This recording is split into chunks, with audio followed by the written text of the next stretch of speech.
Hello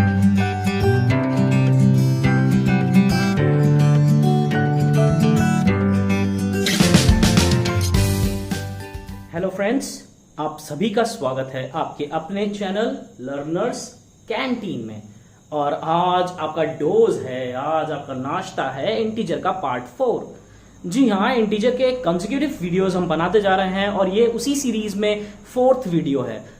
अभी तक हमने जो प्रीवियस वीडियो शूट किए उसमें हमने इंटीजर के एडिशन के बारे में बात किया, सब्ट्रैक्शन के बारे में बात किया, मल्टीप्लिकेशन के बारे में बात किया और पिछले वीडियो में हमने डिवीजन के बारे में भी बात किया। और अब हम बात करने वाले हैं इसी सीरीज में न्यूमेरिकल्स के बारे में। न्यूमेरिकल्स मतलब हम सॉल्व करेंगे प्रश्न को, ठीक है। तो अब हम प्रश्न उत्तर करने वाले हैं, प्रश्न और उनके उत्तर ढूंढेंगे, यानी क्वेश्चंस और उनके आंसर्स ढूंढेंगे। So guys be ready. देखिए, आपको यहाँ पर क्वेश्चन दिख रहा होगा, क्वेश्चन यहाँ पर लिखा हुआ है, आप उस क्वेश्चन को समझ सकते हैं। पहले एक बार पढ़ लीजिए, फिर मैं उसको यहाँ पे सॉल्व करके दिखा देता हूँ। तो पहला क्वेश्चन दिया हुआ है, इवैल्यूएट 15 प्लस ब्रैकेट में देखिए -18। ये ब्रैकेट लगाना बड़ा ही इंपॉर्टेंट होता है। जब अगर आप ब्रैकेट नहीं लगाएंगे तो ये क्वेश्चन ऐसा लिखा हुआ दिखेगा आपको, प्लस -18। तो ये एक कोई कैलकुलेशन नहीं हो सकता कि प्लस माइनस कंटिन्यूअस दो ऑपरेटर्स हम यूज नहीं कर सकते बिटवीन टू इंटीजर्स। तो हमें इसको ब्रैकेट में बंद करना पड़ता है। जो ये रिजेंबल करता है, ये दर्शाता है कि ये एक धनात्मक यानी पॉजिटिव इंटीजर है और ये एक ऋणात्मक यानी नेगेटिव इंटीजर है, ठीक है। तो बहुत ज्यादा बॉदर करने की बात नहीं है, बस आप सिंपल से एक ब्रैकेट लगा दीजिए, जिससे ये अंतर, ये फर्क जो है हमें साफ नजर आने लग जाएगा, ठीक है। तो इस सवाल को हम कैसे सॉल्व करेंगे ये हम देख लेते हैं यहाँ पर। इस क्वेश्चन को हम किस तरीके से सॉल्व करने वाले हैं। कुछ नहीं करेंगे, प्लस और माइनस का मल्टीप्लीकेशन मुझे पता है कि प्लस और माइनस क्या होता है, माइनस हो जाता है और 8 आ जाता है। 15 - 8 कितना बचेगा आपके पास, 7 बचेगा। तो 7 मेरा आंसर आ गया। अगला क्वेश्चन देखिए, नेक्स्ट क्वेश्चन जो है ये नीचे दिया हुआ है, -48 प्लस माइनस का 36, ठीक है। ये एडिशन के क्वेश्चंस हैं, जो बेसिक फंडामेंटल क्वेश्चंस हैं। ये देखो, एक नेगेटिव इंटीजर दे रखा है, ये दूसरा नेगेटिव इंटीजर दे रखा है और बीच में ऑपरेटर क्या है, पॉजिटिव ऑपरेटर लगा हुआ है। तो हम इन दोनों को क्या करेंगे, क्योंकि दोनों सेम साइन है, दोनों इंटीजर सेम साइन है, तो जुड़ जाएंगे, ठीक है। और साइन किसका रहेगा, दोनों का नेगेटिव इंटीजर है तो नेगेटिव साइन आ जाएगा। So this answer is gonna be 484, ठीक है। This is your answer for this question. चलिए, यहां पे बात थी इवैल्यूएट करने की। अब आगे देखिए कि एडिटिव इनवर्स निकालना है हमें अगले क्वेश्चन में, तो देखते रहिए। तो कह रहे हैं साहब कि -83 का यानी ऋणात्मक साइन लगा हुआ है 83 के पहले। अब 83 एक ऐसा पूर्णांक है जो कि ऋणात्मक है। अब इसका निकालना है क्या, एडिटिव इनवर्स। तो एडिटिव इनवर्स की प्रॉपर्टी यदि आपको याद होगी, तो एडिटिव इनवर्स की प्रॉपर्टी आप मुझे बताइए क्या कहते हैं। एडिटिव इनवर्स की प्रॉपर्टी को प्रतिलोम निकालना है, योज्य प्रतिलोम निकालना है, ठीक है। योज्य प्रतिलोम क्या होता है, योज्य प्रतिलोम मतलब एडिटिव इनवर्स निकालना है, एडिटिव इनवर्स निकालना है। This is also called additive inverse, ठीक है। एडिटिव, हिंदी और इंग्लिश दोनों ही भाषाओं में जो हमारे दोस्त यहाँ पे हमारे वीडियोस देख रहे हैं उनको ये बात समझ में आ जाएगी कि योज्य प्रतिलोम क्या होता है और एडिटिव इनवर्स क्या होता है, एक ही बात होती है। तो इसका योज्य प्रतिलोम यानी क्या होगा, इसका योज्य प्रतिलोम कैसे निकालेंगे, इसका योज्य प्रतिलोम। तो देखिए, मैंने आपको बताया था, अगर आपको याद हो, कि what is this additive inverse. Actually एक ऐसा नंबर, उस नंबर में कौन सा इंटीजर ऐड करेंगे, the answer would be 0, right. So what you have to add in this, क्या आप जोड़ेंगे एक इंटीजर में कि वो दोनों मिलकर के यानी 0 हो जाए। तो सीधी सी बात है, जो इंटीजर मुझे यहां दिया हुआ है इसका उल्टा इंटीजर जोड़ देंगे। उल्टा इंटीजर क्या होगा, अगर ये धनात्मक है तो ऋणात्मक इंटीजर जोड़ देंगे, यानी इसका एडिटिव इनवर्स क्या होगा, योज्य प्रतिलोम क्या होगा, प्लस का 83। क्योंकि अगर हम माइनस के 83 में प्लस का 83 ऐड करेंगे तो ये 0 हो जाएगा, right. So this is what the additive inverse यानी योज्य प्रतिलोम। बात समझ आ गई। इस तरीके के क्वेश्चंस हम और भी सॉल्व करते जाएंगे। तो देखिए, यहाँ पे आपको क्वेश्चन दिख रहा होगा साइड में, आप इसको एक बार कि लेट 2, मान लेते हैं कि दो पूर्णांक, एक a है दूसरा b है, इन दोनों को जोड़ने पर कह रहा है कि a और b को अगर आप जोड़ते हैं, यानी पूर्णांक a और पूर्णांक b को अगर आप जोड़ते हो, सम करते हो, ऐड करते हो, तो -16 आएगा। जहां पर उन्होंने क्वेश्चन में दिया हुआ है कि a एक पूर्णांक यानी one of them, if one of them is 53 यानी उनमें से एक पूर्णांक यानी ए और बी में से कोई एक पूर्णांक 53 है, तो हमने मान लिया कि ए जो है वो क्या है 53 है। तो अगर हम ए की वैल्यू यहां पर सब्स्टिट्यूट करते हैं यानी ए का जो मान है उसको यहां पर रखते हैं तो 53 प्लस बी बराबर -16 आ गया है ना। अब यहां पर देखो बी, अब मुझे करना क्या, यहाँ पे असल में बड़ी बच्चों को बड़ा कंफ्यूजन होता है। एक्चुअली में क्या है, ये हमारी कहलाती है लेफ्ट हैंड साइड यानी बाईं तरफ बाईं भुजा, और ये दाईं भुजा यानी राइट हैंड साइड, ठीक है। ये एलएचएस कहलाता है और ये आरएचएस कहलाता है। अब कोई भी चीज हम यहां से निकाल नहीं सकते ऐसे, तो जैसे कि मेरे दो बेटे हैं, ठीक है, एक का नाम दायां है एक का नाम बायां है, तो अगर दाएं को मैं कुछ दूंगा तो मुझे बाएं को भी उतनी चीज देनी पड़ेगी। तो भाई मुझे यहाँ पे सिर्फ b की वैल्यू चाहिए और इसके साथ ये 53 जो लगा हुआ है ये नहीं चाहिए, तो 53 कैसे हटा सकते हो यहाँ से? 53 हटाने के लिए, क्योंकि ये +53 है, एडिटिव इनवर्स लगा दो, -53 हो गया, प्लस का b मुझे चाहिए ऐसे ही रखना है, बराबर माइनस का 16। अब भैया देखो यहाँ पे मैंने -53 लगाया तो मुझे यहाँ पे भी क्या लगाना पड़ेगा, -53 लगाना पड़ेगा। अब ये प्लस का 53 माइनस का 53 हो गया 0 और प्लस का b बराबर ये क्या हो जाएगा, माइनस माइनस जुड़ जाएंगे लेकिन साइन माइनस का रहेगा, तो ये हो जाएगा 5 और 1 6, 6 और 3 9, 69। अब ये 0 की कोई वैल्यू नहीं है, कोई मान नहीं है, तो इसलिए 0 को हटा देते हैं, तो b की वैल्यू कितनी आ गई, -69। अब आप चाहो तो वेरीफाई करके देख सकते हो कि a plus b is equal to -16। a की वैल्यू 53 रख दोगे और प्लस और माइनस क्या हो जाएगा, माइनस हो जाएगा 69, and then right 53 minus 69 is -16. So LHS equals to RHS. This is how you can verify this, right? तो आप वेरीफाई कर सकते हो, आप समझा सकते हो और समझ सकते हो। तो एक बड़ा ही छोटा सा सवाल है, ये कह रहे हैं कि find the product of, product मतलब गुणा करना है आपको, -1 गुणा -1 गुणा -1। अब 1 का चाहे जितनी बार 1 से गुणा करो उत्तर तो 1 ही आने वाला है, ठीक है। इसका आंसर क्या आएगा, इसका उत्तर 1 ही आएगा, 1 ही आएगा, राइट।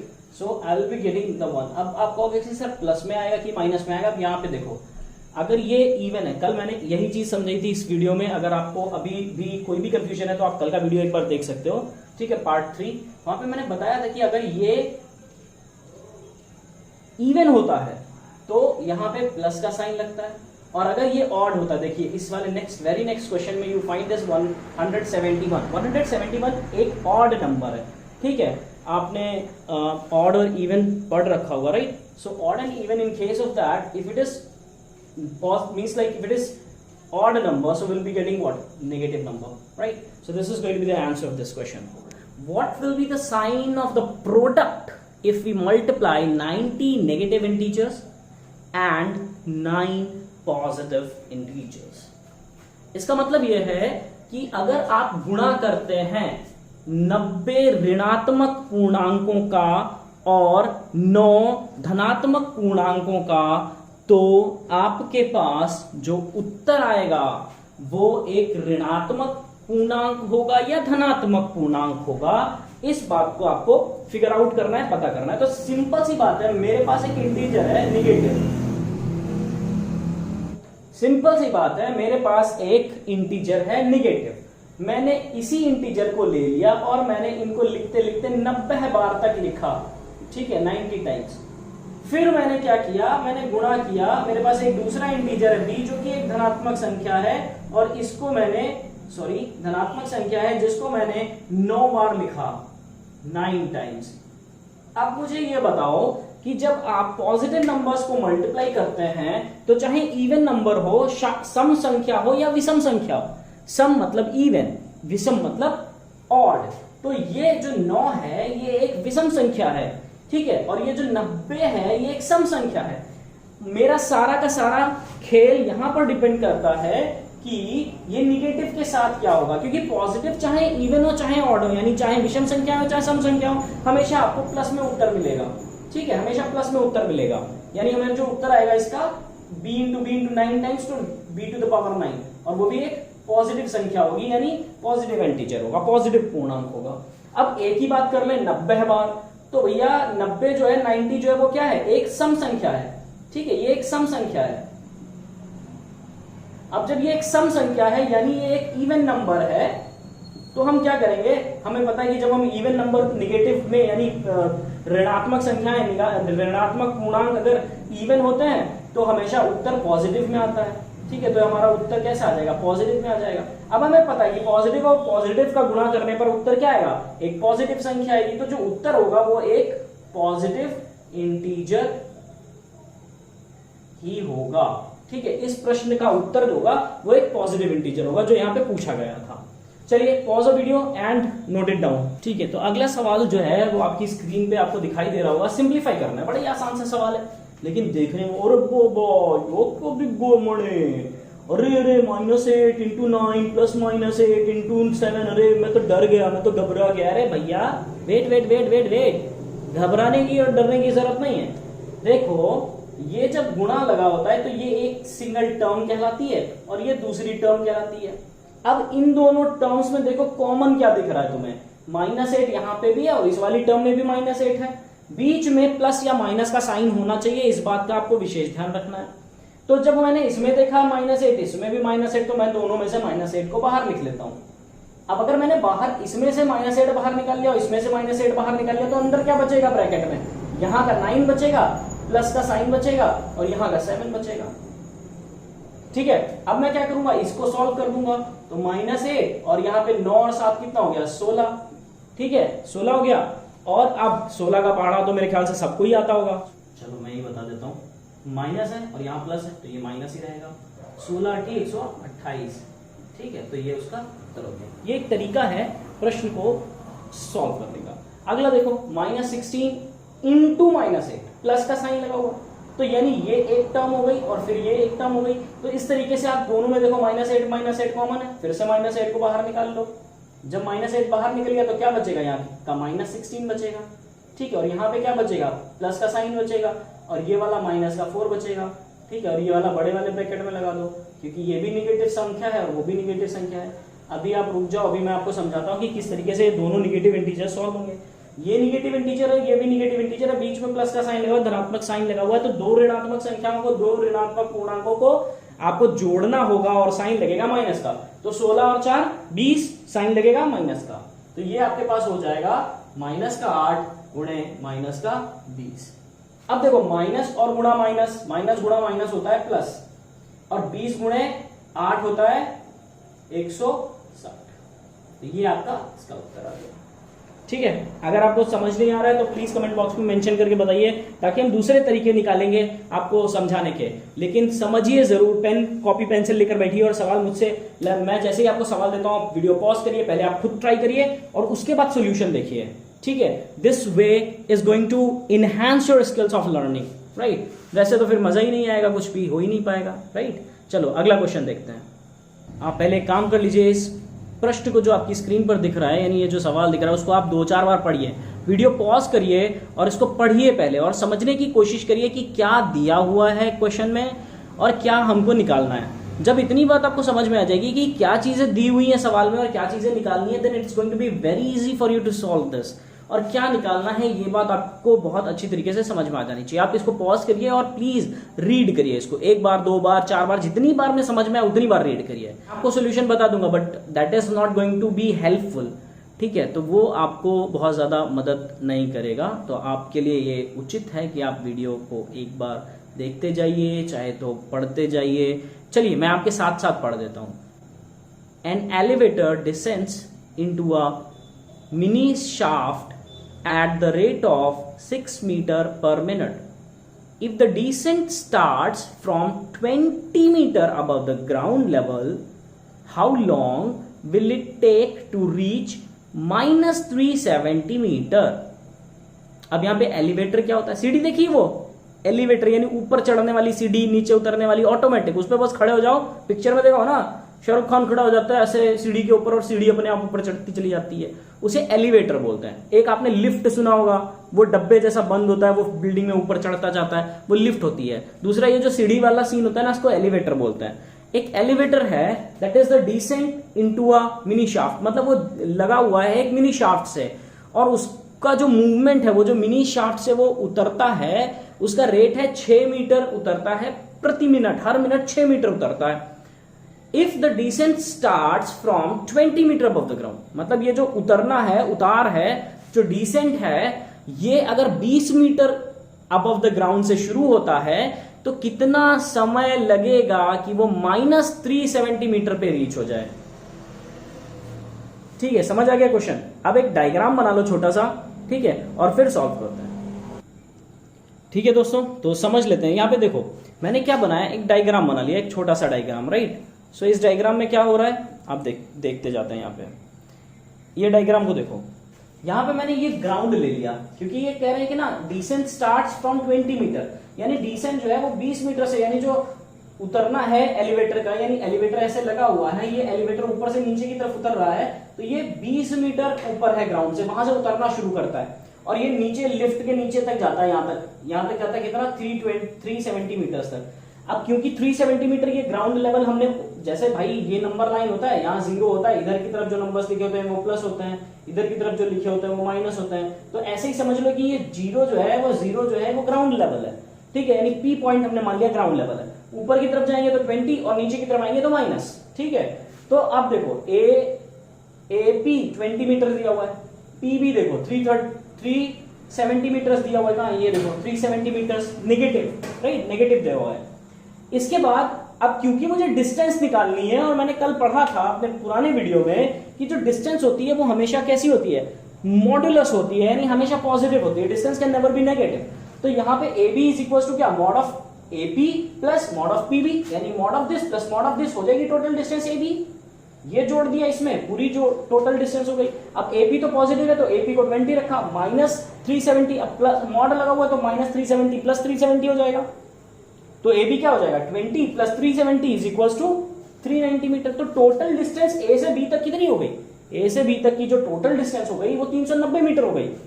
अब लेकिन ये बात पूछ ही नहीं रहा है, वो पूछ रहा है कि समय कितना लगेगा भैया, तो टोटल डिस्टेंस हमने निकाल ली। ठीक है, और हमें स्पीड पता है 6 मीटर पर मिनट, और डिस्टेंस जो आई है वो भी मीटर्स में आई है। तो क्या हम speed equals to distance upon time, यानी गति बराबर दूरी बटे समय के सूत्र से, यानी फॉर्मूले से, क्या ये वैल्यूज कैलकुलेट कर सकते हैं? बिल्कुल कर सकते हैं। ठीक है, बिल्कुल कर सकते हैं। चलो करके देखते हैं। इसको मैं हटा देता हूं 1 सेकेंड। तो आप देख सकते हैं राइट साइड में मैंने इसे सॉल्व कर दिया है। देखो स्पीड बराबर डिस्टेंस अपॉन टाइम, फॉर्मूला होता है गति बराबर दूरी बटे समय। तो मुझे गति पता है, गति कितनी दे रखी है, ये देखो 6 मीटर 6 मिनट, यहाँ पे भी देखो गति दे रखी है हमें, क्वेश्चन है, सवाल पढ़ोगे तो वहां दिया हुआ है 6 मीटर प्रति मिनट गति दे रखी है, तो हमने यहाँ पे लिख दिया गति की जगह पर। दूरी हमने अभी कैलकुलेट कर ली 390, हमने यहाँ लिख दिया। समय हमें निकालना है इसलिए हमने यहाँ समय लिख दिया, यानी टाइम हमें कैलकुलेट करना है। अब जरा देखो इसे यहाँ लाएंगे और इसे नीचे ले जाएंगे, तो क्रॉस मल्टीप्लाई जब करेंगे तो ये 6 जो है वो 390 के नीचे आ जाएगा और समय जो है इधर चला जाएगा। ठीक है, अब जब हम इसे काटेंगे पीटेंगे तो क्या आ जाएगा मेरे पास, 6 6 36 बचा 3 और 6 पंचे 30, यानी 65। ठीक है, 65। अब ये देखो मीटर और मीटर भी कट जाएगा और ये मिनट जो है वो ऊपर आ जाएगा। ठीक है, अभी कैसे हुआ ये बता दूंगा मैं। ठीक है, तो टाइम जो है वो, टाइम का जो आंसर आएगा आपके पास, टाइम इज इक्वल टू आएगा 65 मिनट। अब देखो 65 मिनट को हम क्या लिख सकते हैं, 1 घंटा 5 मिनट, 65 मिनट है, 1 घंटा 5 मिनट ही तो हुआ, बस यही आपका उत्तर हो गया। कितना समय लगेगा, 1 घंटा 5 मिनट लगेगा। ठीक है, अब बात आपकी ये वाली, ये कैसे सॉल्व किया, चलो मैं ये भी आपको बता देता हूं कि ये कैसे सॉल्व किया, तो आंसर आपका आ गया है। ठीक, चाहिए तो आप इसको एक बार स्क्रीनशॉट ले सकते हो या समझ सकते हो। अब मैं यहां पे समझा देता हूं आपको कैसे आया ये। देखो भाई, अगर कोई चीज ऐसे लिखी हुई है मीटर अपॉन मीटर पर मिनट, तो इसका मतलब ये डिनोमिनेटर है और ये न्यूमरेटर, ये आपका न्यूमरेटर है और ये डिनोमिनेटर, ये पूरा टर्म डिनोमिनेटर है, ये बीच में डिवीजन का साइन लगा हुआ। तो जब हम डिवाइड लिखते हैं ऐसे, तो ये लिखा होगा मीटर अपॉन मिनट, मल्टीप्लाई करोगे तो metre into minute upon metre, cross ये रिवर्स हो जाती है, न्यूमरेटर डिनोमिनेटर बन जाता है और डिनोमिनेटर न्यूमरेटर यानी ऊपर वाली संख्या। ठीक है, हर भिन्न मतलब हर जो होता है वो डिनोमिनेटर न्यूमरेटर में कन्वर्ट हो जाता है, न्यूमरेटर डिनोमिनेटर में कन्वर्ट हो जाता है। ये मीटर और मीटर कट गया तो क्या बचा, मिनट बचा ना, तो ये आपका मिनट में बचा। ठीक है, इसीलिए यहाँ पे ये क्या आ जाएगा, मिनट आ जाएगा। तो ये हमने कुछ महत्वपूर्ण क्वेश्चन थे जो इंटीजर्स के, वो हमने किए। अगर आपको किसी भी क्वेश्चन में डाउट आई, वैसे बेसिकली हमने जो रेफरेंस लिया है वो आर.एस. अग्रवाल से लिया है, जो कि ज्यादातर सीबीएसई के स्कूल्स में चलती है, तो काफी इंपॉर्टेंट और काफी बेहतर बुक है। और अगर आपको उस चैप्टर में जो क्लास 7th में पढ़ रहे हैं बच्चे, अगर उनको किसी भी तरीके की कोई समस्या आ रही है प्रॉब्लम सॉल्व करने में। तो आपको कमेंट बॉक्स में सिर्फ चैप्टर लिखना है, एक्सरसाइज लिखनी है और कौन से क्वेश्चन में प्रॉब्लम आ रहा है वो आपको लिखना है। और हम जल्द से जल्द, यानी जल्द से जल्द क्या, कल फिर से हम नए वीडियो में उन क्वेश्चंस को लेंगे जो कमेंट बॉक्स में पूछे गए होंगे। और अगर कमेंट बॉक्स में नहीं भी पूछे होंगे तो कुछ इंपॉर्टेंट प्रीवियस ईयर के क्वेश्चंस लेंगे जो अलग अलग कॉम्पिटिटिव एग्जाम्स में इंटीजर्स से पूछे गए हैं, जैसे सीटेट हो गया, केवीएस हो गया, केवीएस पीआरटी हो गया, या केवीएस टीजीटी हो गया, या फिर एनवीएस हो गया, या अदर स्टेट कॉम्पिटिटिव एग्जाम्स, या किसी भी तरीके के किसी भी कॉम्पिटिटिव एग्जाम में अगर इंटीजर से कुछ भी पूछा गया है तो वो हम कल के क्लास में डिस्कस कर लेंगे। And then like we will be winding up with this chapter, यानी इंटीजर खत्म हो जाएगा और फिर हम अगला चैप्टर शुरू करेंगे। तो उस अगले चैप्टर को शुरू करने से पहले मैं आपके वोट्स चाहता हूं कि अगला कौन सा टॉपिक आप पढ़ना चाहते हैं। बेसिकली मेरे क्यू में, यानी मेरी लाइन में जो मैं आपको पढ़ाऊंगा वो चैप्टर होगा फ्रैक्शन, ठीक है। तो इंटीजर्स के बाद जो हम चैप्टर पढ़ेंगे वो फ्रैक्शन होगा। लेकिन अगर आप कोई दूसरा चैप्टर या किसी दूसरे क्लास की मैथ्स पढ़ना चाहते हैं तो प्लीज मुझे जरूर बता दें। तब तक के लिए सेफ रहिए, घर पे रहिए, हेल्दी रहिए, एक्सरसाइज करते रहिए और बेहतर खाना खाइए। शुक्रिया, धन्यवाद for watching this video. Thank you guys.